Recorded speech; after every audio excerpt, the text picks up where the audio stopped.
सत श्री अकाल। न्यूज़ 18 पंजाब हरियाणा हिमाचल देख रहे सारे दर्शकों का स्वागत है। मैं हाँ विजयपाल सिंह बराड़।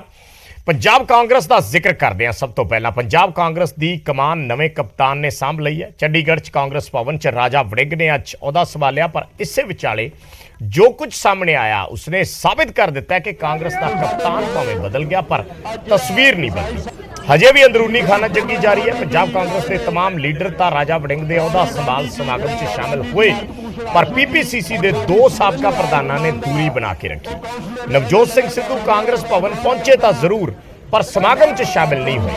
सिद्धू वड़िंग दे नाल कुछ सकिंटां दी मुलाकात करके निकल गए। उधर पार्टी नूं तलख तेवर दिखाने वाले सुनील जाखड़ भी समागम च शामिल नहीं हुए। हालांकि साबका मुख्यमंत्री चरणजीत सिंह चन्नी ने पहुंच के एकजुटता विखाने की कोशिश की। उधर राजा वड़िंग ने विरोधी मन्ने जाने वाले मनप्रीत बादल भी समागम दे विच नहीं पहुंचे और उन्हां दी भी चर्चा हुंदी रही। मनप्रीत बादल क्योंकि इलैक्शन तो बाद ही लंडन पहुंचे हुए ने, इंग्लैंड के दौरे ते ने। सो ये अज दियां 5 तस्वीरां ने जो सारे समागम नूं और कांग्रेस की जिहड़ी अंदरूनी तस्वीर है उसनूं समझा रही ने। नवजोत सिंह सिद्धू समागम दे विच कांग्रेस भवन जरूर आए पर समागम च नहीं गए। इसका मतलब की है सारे जानते हैं। सुनील जाखड़ इस समागम दे विच शामिल नहीं हुए। ताजपोशी हुई राजा वड़िंग दी। नवजोत सिद्धू कुछ सैकंड के लिए मिले और उस तो बाद निकल गए और चन्नी ने जरूर एकजुटता विखाने की कोशिश की।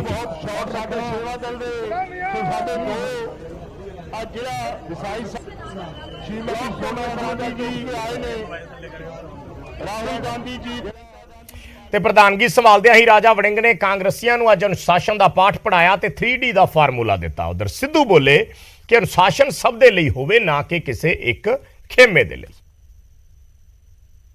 इत्थे बैठे हैं, मैनू अपने आप 3D फॉलो करने पैणगे। Discipline, dedication, dialogue. सब तो महत्वपूर्ण गल है अज अगर असी दोबारा फिर कांग्रेस पार्टी नूं मजबूती दे वल लेके जाना चाहते हैं, ना केवल कांग्रेस पार्टी नूं, चाहे कोई कारोबारी होवे, चाहे कोई बिजनेसमैन होवे, कोई व्यक्ति होवे, जिस व्यक्ति दे अंदर डिसिप्लिन नहीं है, जिस पार्टी दे अंदर डिसिप्लिन नहीं है, जिस कारोबार दे अंदर डिसिप्लिन नहीं है, वो वध फुल नहीं। राजा वड़िंग हुण नਵੇਂ प्रधान बने, वो कहते कि 3 चीज़ां मेरे दौर दे विच रहणगीਆਂ। एक डेडिकेशन, दूसरा डायलॉग, तीसरा डिसिप्लिन। डिसिप्लिन बहुत जरूरी है। सुन लै, बहुत वधिया। डेडिकेशन बहुत ही चंगी गल है, करो जी डेडिकेशन।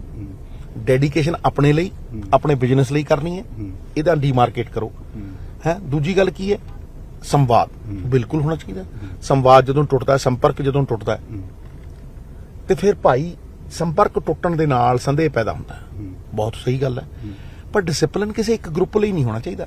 ਡਿਸਪਲਿਨ ਫਿਰ ਸਾਰਿਆਂ ਲਈ ਸੇਮ ਹੋਣਾ ਚਾਹੀਦਾ। डिसिप्लिन फिर सीएम दे ਲਈ और वर्कर दे ਲਈ सेम होना चाहिए। ਇਹ ਨਹੀਂ ਵੀ ਕੋਈ ਆਪਦਾ ਭਾਈ ਆਜ਼ਾਦ ਖੜਾ ਕਰ ਦੇਵੇ ਤੇ ਉਹਦੇ ਤੇ ਤਾਂ ਕੋਈ ਭੈਣ ਕੋਈ ਕਿੰਤੂ ਪਰੰਤੂ ਨਾ ਹੋਵੇ, ਉਹਦੇ ਤੇ ਤਾਂ ਕੋਈ ਉਹੀ ਨਾ ਹੋਵੇ ਹੈ ਤੇ ਦੂਜੇ ਤੁਸੀਂ ਮਾਤਰ ਟੰਗਦੇ ਹੋ। ਫਿਰ ਦਮ ਰੱਖੋ ਨਾ ਇਹ ਕਰਨ ਦੀ, ਸਮਝੇ? लगता है कि नहीं लगदे दी गल नहीं है। देखो जी, गुड विशेस, छोटा भरा हमेशा ਉਹਦੇ ਨਾਲ ਖੜੇ, ਅੱਜ ਵੀ सहयोग है, लेकिन डिसिप्लिन ਧੜਿਆਂ 'ਚ ਨਹੀਂ ਹੁੰਦਾ। डिसिप्लिन ਸਾਰਿਆਂ ਲਈ ਇੱਕ ਹੁੰਦਾ ਹੈ। ਇਸੇ ਕਰਕੇ ਰੌਲਾ ਵੀ ਕੁਝ ਬੰਦਿਆਂ ਲਈ ਤੁਹਾਨੂੰ डिसिप्लिन ਲੁਪਤ ਹੋ ਜਾਂਦਾ ਤੇ ਕੁਝ ਬੰਦਿਆਂ ਲਈ ਨਿੱਜੀ ਰੇਟ ਕੱਢਣ ਲਈ ਤੁਸੀਂ डिसिप्लिन ਕੱਢ ਲੈਂਦੇ ਹੋ। ਇਹ ਕੀ मतलब?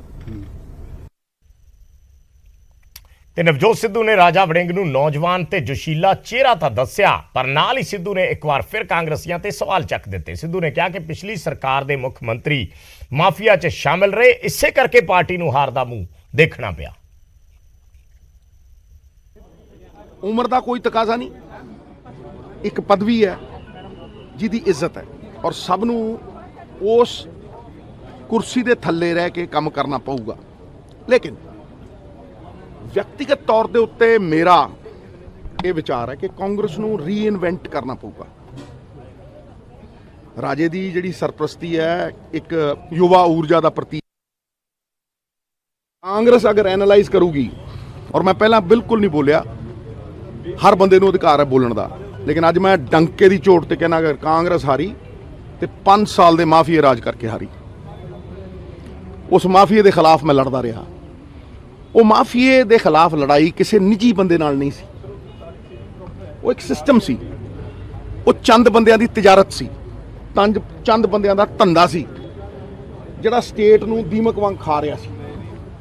ਉਹਦੇ ਚ ਚੀਫ ਮਿਨਿਸਟਰ ਇਨਵੋਲਵਡ ਸੀ, ਬੀਤ ਗਏ, ਚਲੇ ਗਏ, ਗੁੰਮ ਗਏ।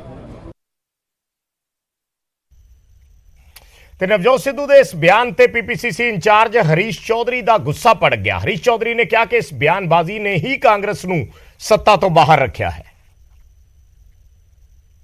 ਕਾਂਗਰਸ ਅਗਰ ਐਨਾਲਾਈਜ਼ ਕਰੂਗੀ, ਔਰ ਮੈਂ ਪਹਿਲਾਂ ਬਿਲਕੁਲ ਨਹੀਂ ਬੋਲਿਆ, ਹਰ ਬੰਦੇ ਨੂੰ ਅਧਿਕਾਰ ਹੈ ਬੋਲਣ ਦਾ, ਲੇਕਿਨ ਅੱਜ ਮੈਂ ਡੰਕੇ ਦੀ ਝੋਟ ਤੇ ਕਹਿਣਾ, ਅਗਰ ਕਾਂਗਰਸ ਹਾਰੀ ਤੇ 5 ਸਾਲ ਦੇ ਮਾਫੀਆ ਰਾਜ ਕਰਕੇ ਹਾਰੀ। ਉਸ ਮਾਫੀਏ ਦੇ ਖਿਲਾਫ ਮੈਂ ਲੜਦਾ ਰਿਹਾ।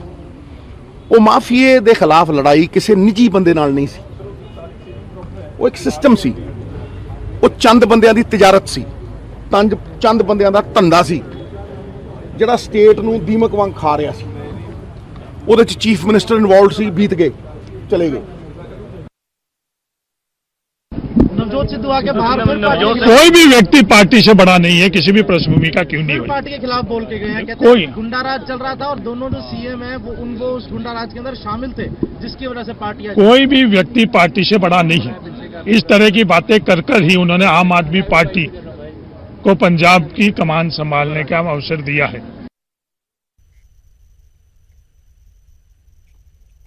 ਤੇ ਉਹਦੇ ਪ੍ਰਤਾਪ ਬਾਜਵਾ ਸਭ ਕਾਂਗਰਸੀਆਂ ਨੂੰ ਨਸੀਹਤ ਦਿੰਦੇ ਨਜ਼ਰ ਆਏ। ਉਹ ਕਹਿ ਰਹੇ ਨੇ ਕਿ ਸਭ ਨੂੰ ਕੈਪਟਨ ਦੇ ਹਸ਼ਰ ਤੋਂ ਸਬਕ ਲੈਣਾ ਚਾਹੀਦਾ ਹੈ। ਕਿਸੇ ਦਾ ਪੀਆਰ ਅਫਸਰ ਹੈ ਨਹੀਂ, ਮੈਂ ਆਪਣੀ ਗੱਲ ਕਰ ਸਕਦਾ, ਕਿਹੜਾ ਆਇਆ, ਕਿਹੜਾ ਅੰਦਰ ਗਿਆ, ਕਿਹੜਾ ਬਾਹਰ ਨਿਕਲਿਆ, ਇਹਦਾ ਤੇ ਮੈਨੂੰ ਪਤਾ ਨਹੀਂ। ਅਸੀਂ ਤੇ ਜਿੰਨੇ ਸੀ ਅੰਦਰ ਹੀ ਬੈਠੇ ਸੀ ਤੇ ਬਾਹਰ ਤੁਹਾਡੇ ਸਾਹਮਣੇ ਨਿਕਲਣ ਲੱਗੇ। ਪਰ ਪ੍ਰਤਾਪ ਸਿੰਘ ਬਾਜਵਾ, ਮੇਰੀ ਇੱਕੋ ਬੇਨਤੀ ਹੈ ਹਰ ਲੀਡਰ ਨੂੰ, ਹਰ ਲੀਡਰ ਦੀ ਪਛਾਣ ਪਾਰਟੀ ਵਾਸਤੇ, ਇਹ ਕੋਈ ਗਲਤਫਹਿਮੀ ਨਾ ਰਹੇ। ਵੱਡੇ ਤੋਂ ਵੱਡੇ ਬੰਦੇ ਜਿਹੜੇ ਅਕਾਲੀ ਸਨ, ਅਕਾਲੀ ਦਲ ਛੱਡ ਕੇ ਅਲਟੀਮੇਟ ਟਾਈਮ ਤੇ ਫੇਰ ਗੋਡਿਆਂ ਟੇਕ ਕੇ ਉਹਨਾਂ ਨੇ ਫੇਰ ਉਹ ਪਾਰਟੀਆਂ ਜੁਆਇਨ। ਕਾਂਗਰਸ ਜਿਹੜੇ ਛੱਡ ਕੇ ਗਏ ਨੇ ਉਹਨਾਂ ਦੀ ਹੋਂਦ ਖਤਮ ਹੋ, ਉਹ ਫੇਰ ਉਹਨਾਂ ਕੋਸ਼ਿਸ਼ ਕੀਤੀ ਵਾਪਸ ਆਉਣ ਦੀ। ਜਿਹੜੀਆਂ ਵੀ ਪਾਰਟੀਆਂ ਆਪਣੀ ਓਰੀਜਨਲ ਲੀਡਰ ਆਪਣੀਆਂ ਪਾਰਟੀਆਂ ਨੂੰ ਛੱਡਦੇ, ਸਾਡੀ ਹੋਂਦ ਵੇਖੋ। ਅੱਜ ਪ੍ਰਤਾਪ ਸਿੰਘ ਬਾਜਵਾ ਦੀ ਜੇ ਹੋਂਦ ਹੈ, ਜਾਂ ਰਾਜੇ ਵੜਿੰਗ ਦੀ ਹੋਂਦ ਹੈ, ਜਾਂ ਕਿਸੇ ਟਾਈਮ ਕਿਸੇ ਦੀ ਵੀ ਰਹੀ ਹੋਏ, ABCD ਕਿਸੇ ਦਾ ਨਾਮ ਲੈ ਲਓ, it was only captain Amarinder Singh ਨੇ ਵੇਖਿਆ 10 ਸਾਲ ਚੀਫ ਮਿਨਿਸਟਰ ਰਿਹਾ। ਜਿੱਦਣ ਕਾਂਗਰਸ ਛੱਡੀ ਹੈ ਉਹਦੀ ਜ਼ੁਬਾਨ ਜ਼ਬਤ ਹੋ ਗਈ। ਇਸ ਤੋਂ ਵੱਡੀ ਨਸੀਹਤ ਹੋਰ ਸਿਆਸੀ ਲੀਡਰਾਂ ਨੂੰ ਕੀ ਅਸੀਂ ਦੇ ਸਕਦੇ?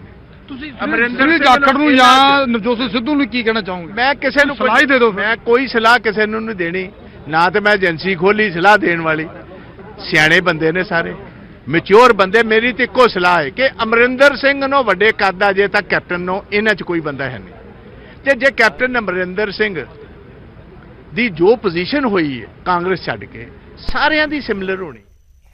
ਤੇ ਪੰਜਾਬ ਕਾਂਗਰਸ ਦੇ ਕਾਰਜਕਾਰੀ ਪ੍ਰਧਾਨ ਭਾਰਤ ਭੂਸ਼ਣ ਆਸ਼ੂ ਨੇ ਵੀ ਅੱਜ ਆਪਣਾ ਚਾਰਜ ਲਿਆ। ਆਸ਼ੂ ਨੇ ਵੀ ਆਪਣੇ ਭਾਸ਼ਣ 'ਚ ਇਕਜੁੱਟਤਾ ਦੀ ਗੱਲ ਕੀਤੀ ਅਤੇ ਕਿਹਾ ਕਿ ਨਿੱਜੀ ਬ੍ਰਾਂਡਿੰਗ ਨੂੰ ਛੱਡ ਕੇ ਪਾਰਟੀ ਲਈ ਹਰ ਕਿਸੇ ਨੂੰ ਕੰਮ ਕਰਨਾ ਹੋਏਗਾ। ਤਰੀਕੇ ਦੀ ਕਾਂਗਰਸ ਬਣਾਉਣੀ ਹੈ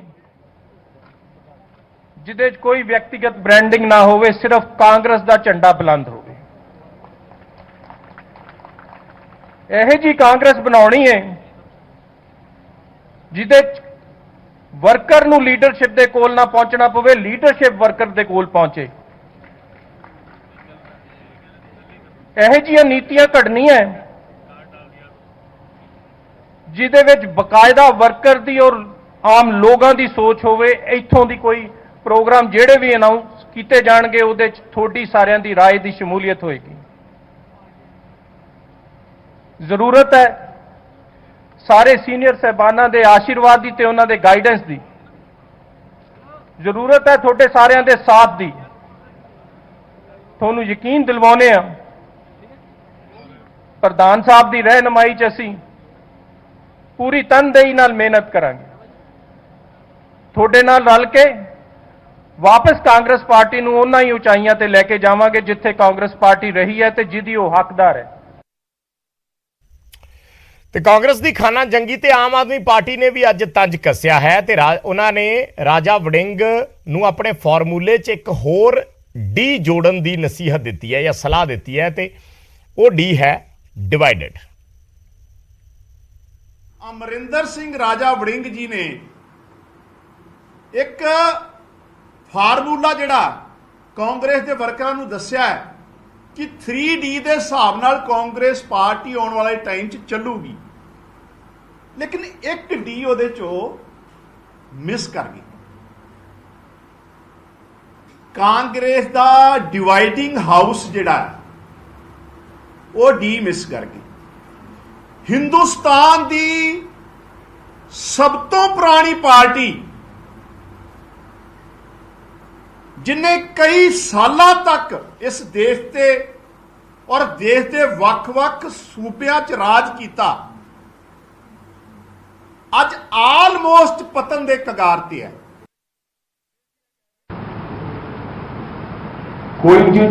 कोई गल नहीं जी, सुझाव देना कोई माड़ी गल नहीं है। अगर 4th डी और 5th डी भी शामिल करना पड़ा, वो करना पिया तो ਅਸੀਂ ਕਰ ਲਵਾਂਗੇ, कोई गल नहीं।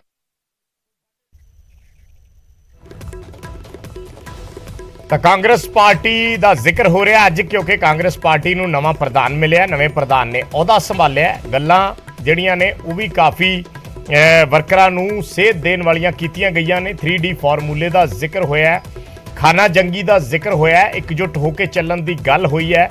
ਪਰ ਅੱਜ ਦੇ ਸਮਾਗਮ ਦੇ ਵਿੱਚ ਵੀ ਕਾਂਗਰਸ ਦੇ ਵਿੱਚ ਖਾਨਾ ਜੰਗੀ ਨਜ਼ਰ ਆਈ ਔਰ ਨਵਜੋਤ ਸਿੰਘ ਸਿੱਧੂ ਜਿਹੜੇ ਪਾਰਟੀ ਦੇ ਸਿਰਕੱਢ ਆਗੂ ਨੇ, ਸਾਬਕਾ ਪ੍ਰਧਾਨ ਨੇ, ਉਹ ਕੁਝ ਸੈਕਿੰਡ ਲਈ ਆ ਕੇ ਉਸ ਤੋਂ ਬਾਅਦ ਉੱਥੋਂ ਨਿਕਲ ਗਏ ਔਰ ਜੋ ਗੱਲਾਂ ਨਵਜੋਤ ਸਿੰਘ ਸਿੱਧੂ ਨੇ ਕੀਤੀਆਂ ਉਹ ਕੈਪਟਨ ਅਮਰਿੰਦਰ ਸਿੰਘ ਤੇ ਚਰਨਜੀਤ ਸਿੰਘ ਚੰਨੀ ਦੇ ਸੰਦਰਭ ਦੇ ਵਿੱਚ ਵੀ ਸੀ ਕਿ ਉਹਨਾਂ ਨੇ ਕਿਹਾ ਕਿ 5 ਸਾਲ ਪਹਿਲਾਂ ਨਵਜੋਤ ਸਿੰਘ ਸਿੱਧੂ ਅਕਸਰ 4.5 ਸਾਲ ਦਾ ਜ਼ਿਕਰ ਕਰਦੇ ਹੁੰਦੇ ਸੀ, ਪਰ ਹੁਣ ਉਹ 5 ਸਾਲ ਦਾ ਜ਼ਿਕਰ ਕਰਦੇ ਨੇ ਕਿ 5 ਸਾਲ ਕਾਂਗਰਸ ਪਾਰਟੀ ਦੇ ਵਿੱਚ ਸਿਰਫ ਮਾਫੀਆ ਚੱਲਿਆ। ਹਰ ਇੱਕ ਨੇ ਆਪਣੇ ਘਰ ਭਰਨ ਦੀ ਕੋਸ਼ਿਸ਼ ਕੀਤੀ, ਭਾਵੇਂ ਉਹ ਨਾਮ ਨਹੀਂ ਲੈਂਦੇ ਪਰ ਸਿੱਧੇ ਤਰੀਕੇ ਨਾਲ ਇਹ ਕਹਿੰਦੇ ਨੇ। ਸੋ ਇਸ ਤੋਂ ਬਾਅਦ ਨਵਜੋਤ ਸਿੰਘ ਸਿੱਧੂ ਉੱਥੋਂ ਚਲੇ ਗਏ, ਪਰ ਸਵਾਲਾਂ ਦਾ ਸਿਲਸਿਲਾ ਸਾਰੇ ਕਾਂਗਰਸ ਆਗੂਆਂ ਤੋਂ ਇਹੀ ਰਿਹਾ ਕਿ ਕਾਂਗਰਸ ਪਾਰਟੀ ਦੇ ਵਿੱਚ ਇਸ ਤਰੀਕੇ ਦੀ ਬਿਆਨਬਾਜ਼ੀ ਕਦੋਂ ਤੱਕ ਚੱਲਦੀ ਰਹੇਗੀ। ਹਰੀਸ਼ ਚੌਧਰੀ ਨੂੰ ਪੁੱਛਿਆ ਗਿਆ ਤਾਂ ਹਰੀਸ਼ ਚੌਧਰੀ ਵੀ ਤਲਖੀ ਦੇ ਵਿੱਚ ਆਏ ਔਰ ਉਹਨਾਂ ਨੇ ਕਿਹਾ ਕਿ ਇਸ ਚੀਜ਼ ਦਾ ਕਿਸੇ ਨੂੰ ਹੱਕ ਨਹੀਂ ਹੈ ਇਸ ਤਰੀਕੇ ਨਾਲ ਬਿਆਨਬਾਜ਼ੀ ਕਰਨ ਦਾ ਔਰ ਇਹਨਾਂ ਬਿਆਨਬਾਜ਼ੀਆਂ ਦੀ ਬਦੌਲਤ ਹੀ ਕਾਂਗਰਸ ਅੱਜ ਸੱਤਾ ਤੋਂ ਬਾਹਰ ਬੈਠੀ ਹੈ। ਨਹੀਂ ਤਾਂ ਕਾਂਗਰਸ ਇਹ ਮੰਨ ਕੇ ਚੱਲ ਰਹੀ ਸੀ ਜਿਸ ਵੇਲੇ ਚਰਨਜੀਤ ਚੰਨੀ ਨੂੰ ਜ਼ਿੰਮਾ ਸੌਂਪਿਆ ਗਿਆ ਸੀ ਕਾਂਗਰਸ ਦਾ ਕਿ ਕਾਂਗਰਸ ਰਿਪੀਟ ਕਰੇਗੀ, ਵੱਡੇ ਵੱਡੇ ਫੈਸਲੇ ਵੀ ਲਏ ਗਏ। ਚਰਨਜੀਤ ਸਿੰਘ ਚੰਨੀ ਦੀ ਸ਼ੁਰੂਆਤ ਦੇ ਵਿੱਚ ਮਕਬੂਲਤਾ ਵੀ ਬਹੁਤ ਹੋਈ, ਪਪੂਲੈਰਿਟੀ ਬਹੁਤ ਹੋਈ, ਪਰ ਹੌਲੀ ਹੌਲੀ ਕਾਂਗਰਸ ਦੀ ਅੰਦਰੂਨੀ ਬਿਆਨਬਾਜ਼ੀ ਨੇ ਕਾਂਗਰਸ ਨੂੰ ਖੋਖਲਾ ਕਰ ਦਿੱਤਾ ਔਰ ਕਾਂਗਰਸ 18 ਸੀਟਾਂ ਤੇ ਸਿਮਟ ਕੇ ਰਹਿ ਗਈ। ਇਹ ਕਾਂਗਰਸ ਦਾ ਹਰ ਲੀਡਰ ਵੀ ਜਾਣਦਾ ਤੇ ਹਰ ਵਰਕਰ ਵੀ ਜਾਣਦਾ, ਪਰ ਉਹ ਬਿਆਨਬਾਜ਼ੀ ਬਾਦਸਤੂਰ ਅੱਜ ਵੀ ਜਾਰੀ ਹੈ। ਬੇਸ਼ੱਕ ਅੱਜ ਵੀ ਕਾਂਗਰਸ ਚਿਹਰੇ ਬਦਲਣ ਦੀ ਕੋਸ਼ਿਸ਼ ਕਰ ਰਹੀ ਹੈ, ਚਿਹਰੇ ਬਦਲੇ ਵੀ ਗਏ ਨੇ, ਅਹੁਦੇ ਦਿੱਤੇ ਵੀ ਗਏ ਨੇ, ਪਰ ਉਹਨਾਂ ਬਿਆਨਬਾਜ਼ੀਆਂ ਤੇ ਕਾਂਗਰਸ ਹਾਈ ਕਮਾਨ ਵੀ ਅੰਕੁਸ਼ ਲਾਉਣ ਦੇ ਵਿੱਚ ਫੇਲ ਸਾਬਿਤ ਹੋ ਰਹੀ ਹੈ। ਤੇ ਉਧਰ ਨਵਜੋਤ ਸਿੰਘ ਸਿੱਧੂ ਦੇ ਹਮਲੇ ਤੇ ਚਰਨਜੀਤ ਸਿੰਘ ਚੰਨੀ ਨੇ ਵੀ ਅੱਜ ਜਵਾਬ ਦਿੱਤਾ ਹੈ। ਚੰਨੀ ਕਹਿ ਰਹੇ ਨੇ ਕਿ ਮੈਂ ਸੀਐਮ ਸੀ ਤਾਂ ਹਾਰ ਲਈ ਜ਼ਿੰਮੇਵਾਰੀ ਮੇਰੀ ਹੈ, ਮੈਂ ਹਾਰ ਦੀ ਜ਼ਿੰਮੇਵਾਰੀ ਲੈਂਦਾ ਹਾਂ, ਪਰ ਪ੍ਰਧਾਨ ਦੀ ਜ਼ਿੰਮੇਵਾਰੀ ਤੇ ਮੈਂ ਕੁਝ ਨਹੀਂ ਬੋਲਾਂਗਾ। ਚਰਨਜੀਤ ਚੰਨੀ ਦਾ ਜ਼ਿਕਰ ਹੋਇਆ ਅੱਜ ਕਿਉਂਕਿ ਨਵਜੋਤ ਸਿੰਘ ਸਿੱਧੂ ਸਿੱਧੇ ਤਰੀਕੇ ਨਾਲ ਜਦੋਂ ਗੱਲ ਕਰਦੇ ਨੇ ਤਾਂ ਜ਼ਿਕਰ ਚਰਨਜੀਤ ਸਿੰਘ ਚੰਨੀ ਦਾ ਸਿੱਧੇ ਤਰੀਕੇ ਨਾਲ ਹੀ ਆਉਂਦਾ ਹੈ। ਸੋ ਚਰਨਜੀਤ ਸਿੰਘ ਚੰਨੀ ਨੂੰ ਜਦੋਂ ਸਵਾਲ ਪੁੱਛਿਆ ਗਿਆ ਤਾਂ ਉਹਨਾਂ ਕਿਹਾ ਕਿ ਮੈਂ ਸੀਐਮ ਸੀ, ਇਸ ਕਰਕੇ ਮੈਂ ਹਾਰ ਦੀ ਜ਼ਿੰਮੇਵਾਰੀ ਲੈਂਦਾ ਹਾਂ, ਪ੍ਰਧਾਨ ਦੀ ਜ਼ਿੰਮੇਵਾਰੀ ਤੇ ਮੈਂ ਕੁਝ ਨਹੀਂ ਬੋਲ ਸਕਦਾ।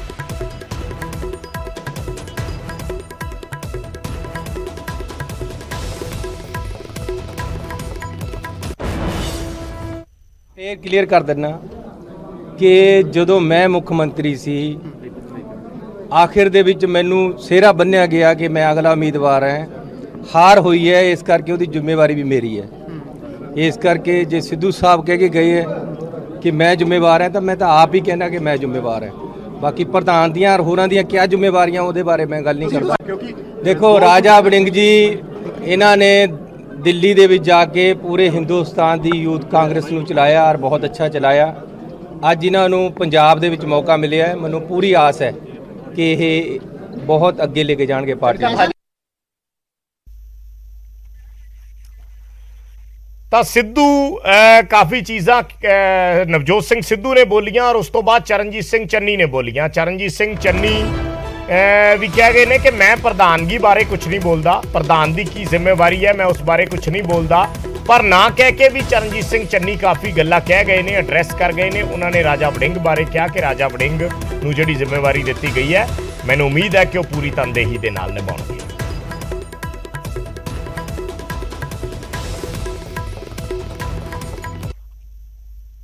ਐਨਾਲਾਈਜ਼ ਕਰੂਗੀ ਔਰ ਮੈਂ ਪਹਿਲਾਂ ਬਿਲਕੁਲ ਨਹੀਂ ਬੋਲਿਆ, ਹਰ ਬੰਦੇ ਨੂੰ ਅਧਿਕਾਰ ਹੈ ਬੋਲਣ ਦਾ, ਲੇਕਿਨ ਅੱਜ ਮੈਂ ਡੰਕੇ ਦੀ ਚੋਟ ਤੇ ਕਹਿਣਾ ਅਗਰ ਕਾਂਗਰਸ ਹਾਰੀ ਤੇ 5 ਸਾਲ ਦੇ ਮਾਫੀਏ ਰਾਜ ਕਰਕੇ ਹਾਰੀ।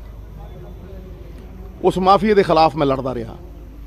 ਉਹ ਮਾਫੀਏ ਦੇ ਖਿਲਾਫ ਲੜਾਈ ਕਿਸੇ ਨਿੱਜੀ ਬੰਦੇ ਨਾਲ ਨਹੀਂ ਸੀ, ਉਹ ਇੱਕ ਸਿਸਟਮ ਸੀ, ਉਹ ਚੰਦ ਬੰਦਿਆਂ ਦੀ ਤਿਜਾਰਤ ਸੀ, ਚੰਦ ਬੰਦਿਆਂ ਦਾ ਧੰਦਾ ਸੀ ਜਿਹੜਾ ਸਟੇਟ ਨੂੰ ਦੀਮਕ ਵਾਂਗ ਖਾ ਰਿਹਾ ਸੀ। ਉਹਦੇ ਚ ਚੀਫ ਮਿਨਿਸਟਰ ਇਨਵੋਲਵਡ ਸੀ, ਬੀਤ ਗਏ, ਚਲੇ ਗਏ। ਮੈਂ ਫੇਰ ਕਲੀਅਰ ਕਰ ਦਿੰਦਾ ਕਿ ਜਦੋਂ ਮੈਂ ਮੁੱਖ ਮੰਤਰੀ ਸੀ ਆਖਿਰ ਦੇ ਵਿੱਚ ਮੈਨੂੰ ਸਿਹਰਾ ਬੰਨਿਆ ਗਿਆ ਕਿ ਮੈਂ ਅਗਲਾ ਉਮੀਦਵਾਰ ਹਾਂ। ਹਾਰ ਹੋਈ ਹੈ, ਇਸ ਕਰਕੇ ਉਹਦੀ ਜ਼ਿੰਮੇਵਾਰੀ ਵੀ ਮੇਰੀ ਹੈ। ਇਸ ਕਰਕੇ ਜੇ ਸਿੱਧੂ ਸਾਹਿਬ ਕਹਿ ਕੇ ਗਏ ਹੈ ਕਿ ਮੈਂ ਜ਼ਿੰਮੇਵਾਰ ਹਾਂ ਤਾਂ ਮੈਂ ਤਾਂ ਆਪ ਹੀ ਕਹਿਣਾ ਕਿ ਮੈਂ ਜ਼ਿੰਮੇਵਾਰ ਹਾਂ। ਬਾਕੀ ਪ੍ਰਧਾਨ ਦੀਆਂ ਔਰ ਹੋਰਾਂ ਦੀਆਂ ਕਿਆ ਜ਼ਿੰਮੇਵਾਰੀਆਂ ਉਹਦੇ ਬਾਰੇ ਮੈਂ ਗੱਲ ਨਹੀਂ ਕਰਦਾ। ਇੱਕ ਛੋਟਾ ਜਿਹਾ ਕਮਰਸ਼ੀਅਲ ਬ੍ਰੇਕ, ਜਲਦ ਹਾਜ਼ਰ ਹੋਣੇ।